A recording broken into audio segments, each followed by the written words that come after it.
بسم اللہ الرحمن الرحیم۔ وائس آف بنت جمیلہ کی جانب سے معزز سامعین کو السلام علیکم۔ سیرت النبی صلی اللہ علیہ وآلہ وسلم کے حوالے سے نئی قسط پیش خدمت ہے۔ آج کی ویڈیو میں شامل ہیں رسول اللہ صلی اللہ علیہ وآلہ وسلم نے جب طائف شہر کا سفر کیا تو وہاں پر لوگوں نے آپ کے ساتھ کون سا بدترین سلوک کیا، وہ سلوک جو آج تک کسی نے بھی آپ کے ساتھ نہیں کیا۔ اس کے علاوہ جنوں کی وہ جماعت جنہوں نے رسول اللہ صلی اللہ علیہ وآلہ وسلم سے قرآن سنا اور جا کر اپنی جنوں کی جماعت میں قرآن کے متعلق بتایا۔ یہ تمام تفصیلات آج کی ویڈیو میں موجود ہیں، تو آئیے اپنی ویڈیو کا آغاز کرتے ہیں۔ بیرون مکہ دعوت اسلام۔ شوال 10 نبوت، اواخر مئی یا اوائل 619 عیسوی، رسول اللہ صلی اللہ علیہ وآلہ وسلم طائف شہر تشریف لے گئے۔ یہ مکہ سے تقریباً 60 میل دور ہے۔ آپ نے یہ مسافت آتے جاتے پیدل طے فرمائی۔ آپ صلی اللہ علیہ وآلہ وسلم کے ہمراہ آپ کے آزاد کردہ غلام حضرت زید بن حارثہ تھے۔ راستے میں جس قبیلے سے گزر ہوتا اسے اسلام کی دعوت دیتے، لیکن کسی نے بھی یہ دعوت قبول نہ کی۔ جب طائف پہنچے تو قبیلہ ثقیف کے 3 سرداروں کے پاس تشریف لے گئے جو آپس میں بھائی تھے اور جن کے نام یہ تھے عبد، مسعود اور حبیب۔ ان تینوں کے والد کا نام عمرو بن عمیر ثقفی تھا۔ آپ صلی اللہ علیہ وآلہ وسلم نے ان کے پاس بیٹھنے کے بعد انہیں اللہ کی اطاعت اور اسلام کی مدد کی دعوت دی۔ جواب میں ایک نے کہا وہ کعبے کا پردہ پھاڑے اگر اللہ نے تمہیں رسول بنایا ہو۔ دوسرے نے کہا کہ اللہ تعالیٰ کو تمہارے علاوہ اور کوئی نہ ملا۔ تیسرے نے کہا میں تم سے ہرگز بات نہیں کروں گا، اگر تم واقعی پیغمبر ہو تو تمہاری بات رد کرنا میرے لیے انتہائی خطرناک ہے۔ اگر تم نے اللہ پر جھوٹ کر رکھا ہے تو پھر مجھے تم سے کوئی بات ہی نہیں کرنی چاہیے۔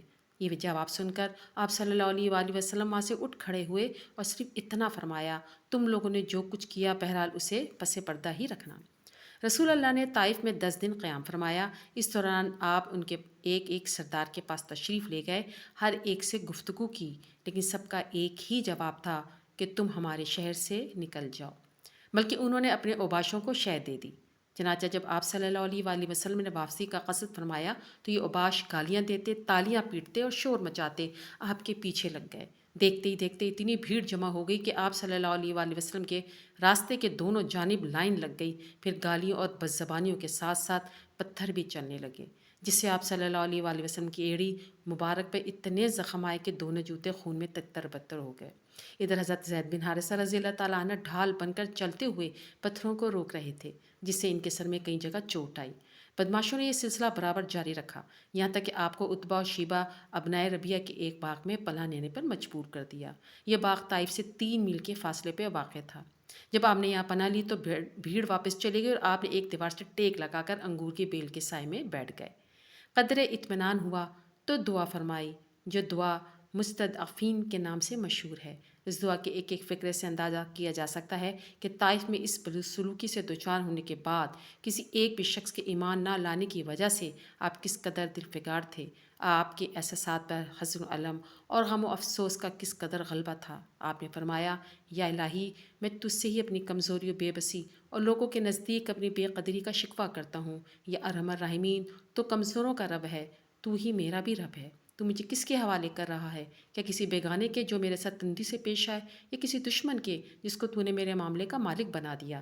اگر مجھ پہ تیرا غضب نہیں تو مجھے کوئی پرواہ نہیں، لیکن تیری عافیت میرے لیے زیادہ کشادہ ہے۔ میں تیرے چہرے کی اس نور کی پناہ چاہتا ہوں جس سے تاریکیاں روشن ہو گئیں، جس پر دنیا و آخرت کے معاملات درست ہوئے، کہ تو مجھ پر اپنے غضب نازل کرے یا تیرا عتاب مجھ پر وارد ہو۔ تیری ہی رضا مطلوب ہے، یہاں تک کہ تو خوش ہو جائے، اور تیرے بغیر کوئی زور اور طاقت نہیں۔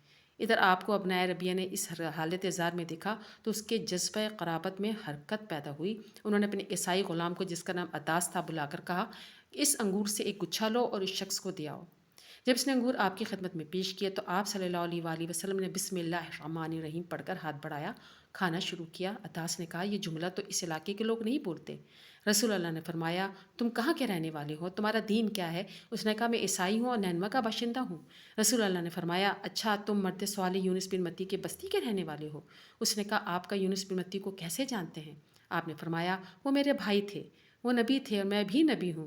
یہ سن کر عداس رسول اللہ پر جھک پڑا اور آپ صلی اللہ علیہ وآلہ وسلم کے سر اور ہاتھ پاؤں کو بوسہ دیا۔ یہ دیکھ کر ربیعہ کے دونوں بیٹوں نے آپس میں کہا لو اب اس شخص نے ہمارے غلام کو بگاڑ دیا۔ اس کے بعد جب عداس واپس کیا تو دونوں سے کہا یہ کیا معاملہ تھا؟ اس نے کہا میرے آقا، روئے زمین پر اس شخص سے بہتر کوئی اور نہیں۔ اس نے مجھے ایک ایسی بات بتائی جسے نبی کے سوا کوئی نہیں جانتا۔ ان دونوں نے کہا وہ دیکھو، اداس کہیں یہ شخص تمہارے دین سے پھیر نہ دے، کیونکہ تمہارا دین اس کے دین سے بہتر ہے۔ قدرے ٹھہر کر رسول اللہ کا باغ سے نکلے تو مکے کی راہ پر چل پڑے۔ غلم و علم کی شدت سے طبیعت نڈھال، دل پاش پاش تھا۔ قرن منزل پہنچے تو اللہ تعالیٰ کے حکم سے حضرت جبرائیل علیہ السلام تشریف لائے۔ ان کے ساتھ پہاڑوں کا فرشتہ بھی تھا۔ وہ آپ سے یہ گزارش کرنے آیا تھا کہ آپ حکم دیں تو اہل مکہ کو 2 پہاڑوں کے درمیان میں پیس ڈالیں۔ اس واقعے کی تفصیل صحیح بخاری میں بی بی عائشہ سے مروی ہے۔ ان کا بیان ہے کہ انہوں نے ایک روز رسول اللہ صلی اللہ علیہ وآلہ وسلم سے دریافت فرمایا کہ آپ پر کوئی ایسا دن بھی آیا جو احد کے دن سے زیادہ سنگین رہا ہو؟ آپ نے فرمایا ہاں، تمہاری قوم سے مجھے جن جن مصائب کا سامنا کرنا پڑا ان میں سب سے سنگین مصیبت وہ تھی جس میں گھاٹی کے دن 2 4 ہوا، جب میں نے اپنے آپ کو عبد الیلیل بن عبد الکلال کے صاحبزادے پر پیش کیا، مگر اس نے میری بات منظور نہ کی تو میں غم و علم سے نڈھال ہو کے اپنے رخ پر چل پڑا اور مجھے قزن ثعالب پہنچ کر ہی افاقہ ہوا۔ وہاں میں نے سر اٹھایا تو کیا دیکھتا ہوں، بادل کا ایک ٹکڑا مجھ پہ سایہ فگن ہے۔ میں نے بغور دیکھا تو اس میں حضرت جبرائیل علیہ السلام تھے۔ انہوں نے مجھے پکار کے کہا آپ کی قوم نے آپ سے جو بات کہی اللہ نے اسے سن لیا، اب اس نے آپ کے پاس پہاڑوں کا فرشتہ بھیجا ہے تاکہ آپ ہی ان کے بارے میں اسے جو حکم چاہیں دیں۔ اس کے بعد پہاڑوں کے فرشتے مجھے آواز دی اور سلام کرنے کے بعد کہا، اے محمد صلی اللہ علیہ وآلہ وسلم، یا یہ بات یہی ہے؟ آپ جو چاہیں، اگر چاہیں کہ میں انہیں 2 پہاڑوں کے درمیان کچل دوں تو ایسا ہی ہوگا۔ نبی کریم نے فرمایا نہیں، بلکہ مجھے امید ہے کہ اللہ عز و جل اس کی پشت سے ایسی نسل پیدا کرے گا جو صرف ایک اللہ کی عبادت کرے گی، اس کے ساتھ کسی چیز کو شریک نہیں ٹھہرائے گی۔ رسول اللہ صلی اللہ علیہ وسلم کے جواب میں آپ کی یگانہ روزگار شخصیت، ناقابل ادراک گہرائی رکھنے والی اخلاق عظیمہ کے جلوے دیکھے جا سکتے ہیں۔ بہرحال اب 7 آسمانوں کے اوپر سے آنے والی اس غیبی مدد کی وجہ سے آپ کا دل مطمئن ہو گیا اور غم و علم کے بادل چھٹ گئے۔ چنانچہ آپ نے مکے کی راہ پر مزید پیشن قدمی فرمائی اور وادی نخلہ میں جہاں پہنچے۔ یہی 2 جگہیں قیام کے لائق ہیں، ایک سیل الکبیر اور دوسری زیمہ، کیونکہ دونوں ہی جگہ پانی اور شادابی موجود تھی، لیکن کسی ماخذ سے یہ نہیں پتہ چل سکا کہ آپ نے ان میں سے کس جگہ قیام فرمایا۔ وادی نخلہ میں آپ کا قیام چند دن رہا۔ اسی دوران اللہ تعالیٰ نے آپ کے پاس جنوں کی ایک جماعت بھیجی جس کا ذکر قرآن مجید میں 2 جگہ آیا ہے، ایک سورہ کہف میں، دوسرا سورہ جن میں۔ سورہ کہف کی آیات یہ ہیں، اور جب کہ ہم نے آپ کی طرف جنوں کے ایک گروہ کو پھیرا کہ وہ قرآن سنے، تو جب وہ قرآن کی جگہ پہنچے تو انہوں نے آپس میں کہا چپ ہو جاؤ، پھر جب اس کی تلاوت پوری کی جا چکی تو وہ اپنی قوم کی طرف عذاب الہی سے ڈرانے والے بن کر پلٹے۔ انہوں نے کہا اے ہماری قوم، ہم نے ایک کتاب سنی ہے جو موسیٰ کے بعد نازل کی گئی ہے، اپنے سے پہلے کی تصدیق کرنے والی ہے، حق اور رائے راست کی طرف رہنمائی کرتی ہے۔ اے ہماری قوم، اللہ کے دائی کی بات مان لو، اس پر ایمان لے آؤ، اللہ تمہارے گناہ بخش دے گا اور تمہارے دردناک عذاب سے بچا لے گا۔ سورہ جن کی آیات یہ ہیں، آپ کہہ دیں میری طرف یہ وحی کی گئی کہ جنوں کی ایک جماعت نے قرآن سنا اور باہم کہا کہ ہم نے ایک عجیب قرآن سنا ہے جو راہ راست کی طرف رہنمائی کرتا ہے، ہم اس پر ایمان لاتے ہیں، ہم اپنے رب کے ساتھ کسی کو ہرگز شریک نہیں کر سکتے۔ یہ آیات جو اس واقعے کے بیان کے سلسلے میں نازل ہوئیں، ان کے سیاق و سباق سے معلوم ہوتا ہے کہ نبی کریم کو ابتدا میں جنوں کی اس جماعت کی آمد کا علم نہ ہو سکا تھا، بلکہ جب ان آیات کے ذریعے اللہ تعالیٰ کی طرف سے آپ کو اطلاع دی گئی تب آپ واقف ہو سکے۔ یہ بھی معلوم ہوتا ہے کہ جنوں کی آمد پہلی بار ہوئی تھی اور حدیث سے پتہ چلتا ہے اس کے بعد ان کی آمد و رفت ہوتی رہی۔ جنوں کی آمد عقوب الاسلام کا واقعہ در حقیقت اللہ تعالیٰ کی جانب سے دوسری مدد تھی جو اس نے اپنے غیب کے خزانے سے اپنے اس لشکر کے ذریعے فرمائی تھی جس کا علم اللہ تعالیٰ کے سوا کسی کو نہیں۔ پھر اس واقعے کے تعلق سے جو آیات نازل ہوئی اس کے نیچے میں نبی کریم کی دعوت کی کامیابی کی بشارت بھی موجود ہے، اس بات کی وضاحت بھی کہ کائنات کی کوئی بھی طاقت اس دعوت کی کامیابی کی راہ میں حائل نہیں ہو سکتی۔ چنانچہ ارشاد ہے، جو اللہ کے دائی کی دعوت قبول نہ کرے وہ زمین میں اللہ کو بے بس نہیں کر سکتا اور اللہ کے سوا اس کا کوئی کارساز بھی نہیں، اور ایسے لوگ کھلی گمراہی میں ہیں۔ ہماری سمجھ میں آ گیا کہ ہم اللہ کو زمین میں بے بس نہیں کر سکتے، نہ ہم بھاگ کر اسے عاجز کر سکتے ہیں۔ اس نصرت اور ان بشارتوں کے سامنے غم و علم، حزن و مایوسی کے سارے بادل چھڑ گئے جو طائف سے نکلتے وقت گالیاں اور تالیاں سننے، پتھر کھانے کی وجہ سے آپ پر چھائے تھے۔ آپ نے عزم فرما لیا کہ اب مکہ پلٹنا ہے، نئے سرے سے دعوت اسلام اور تبلیغ رسالت کے کام میں چستی اور گرم جوشی کے ساتھ لگ جانا ہے۔ یہی موقع تھا جب حضرت زید بن حارث نے آپ سے عرض کیا کہ آپ مکہ کیسے جائیں گے، جبکہ وہاں کے باشندوں یعنی قریش نے آپ کو نکال دیا ہے۔ جواب میں آپ نے فرمایا اے زید، تم جو حالت دیکھ رہے ہو اللہ تعالیٰ اس سے کشادگی اور نجات کی کوئی راہ ضرور بنائے گا۔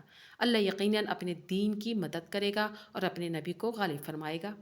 آخر رسول اللہ وہاں سے روانہ ہوئے اور مکہ کے قریب پہنچ کر کوہ ہیرا کے دامن میں ٹھہر گئے۔ پھر خزاں کے ایک آدمی کے ذریعے اخنس بن شریک کو یہ پیغام بھیجا کہ وہ آپ کو پناہ دے دے، مگر اس نے یہ کہہ کر معذرت کر لی میں حلیف ہوں اور حلیف پناہ دینے کا اختیار نہیں رکھتا۔ اس کے بعد آپ نے سہیل بن عمرو کے پاس پیغام بھیجا، مگر اس نے بھی یہ کہہ کر معذرت کر لی کہ بنی عامر کی دی ہوئی پناہ بنو کعب پر لاگو نہیں ہوتی۔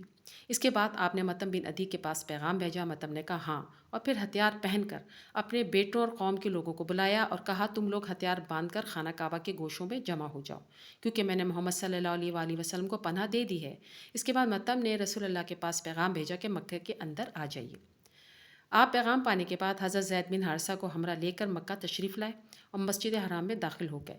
اس کے بعد متم بن عدی نے اپنی سواری پہ کھڑ ہو کر اعلان کیا، قریش کے لوگوں، میں نے محمد صلی اللہ علیہ وآلہ وسلم کو پناہ دے دی ہے، اب اسے کوئی نہ چھیڑے۔ ادھر رسول اللہ سیدھے حجر اسود کے پاس پہنچے، اسے چوما، پھر 2 رکعت نماز پڑھی، اپنے گھر کو پلٹ آئے۔ اس دوران متم بن عدی اور اس کے لڑکوں نے ہتھیار باندھ کر آپ کے ارد گرد حلقہ باندھے رکھا تاکہ آپ اپنے مکان کے اندر تشریف لے گئے۔ کہا جاتا ہے کہ اس موقع پر ابو جہل نے متم سے پوچھا، کیا تم نے پناہ دی ہے یا پیروکار مسلمان بن گئے ہو؟ متن میں جواب دیا کہ پناہ دی ہے، اور اس جواب کو سن کر ابو جہل نے کہا، جیسے تم نے پناہ دی اسے ہم نے بھی پناہ دی۔ رسول اللہ نے متم بن عدی کے اس حسن سلوک کو کبھی فراموش نہ فرمایا۔ چنانچہ بدر میں جب کفار مکہ کی ایک بڑی تعداد قید ہو کر آئی اور بعد قیدیوں کے رہائی کے لیے حضرت جبیر بن متم آپ کی خدمت میں حاضر ہوئے تو آپ نے فرمایا، اگر متم بن عدی زندہ ہوتا پھر مجھ سے ان بدبودار لوگوں کے بارے میں گفتگو کرتا تو میں اس کی خاطر ان سب کو چھوڑ دیتا۔ سفر طائف کی واقعے کی تفصیلات ابن ہشام میں بھی موجود ہیں اور اس کے علاوہ تاریخ اسلام نجیب آبادی میں بھی موجود ہے اور صحیح بخاری سے بھی لی گئی ہیں۔ باقی کی تفصیلات انشاءاللہ تعالیٰ اگلی قسط میں پیش کروں گی۔ تمام دوستوں سے گزارش ہے کہ ایک مرتبہ درود ابراہیمی ضرور پڑھ دیجیے۔ جزاک اللہ خیر۔ ویڈیو اچھی لگے تو لائک کیجیے اور ثواب کی نیت سے اپنے دوستوں کو شیئر ضرور کیجیے۔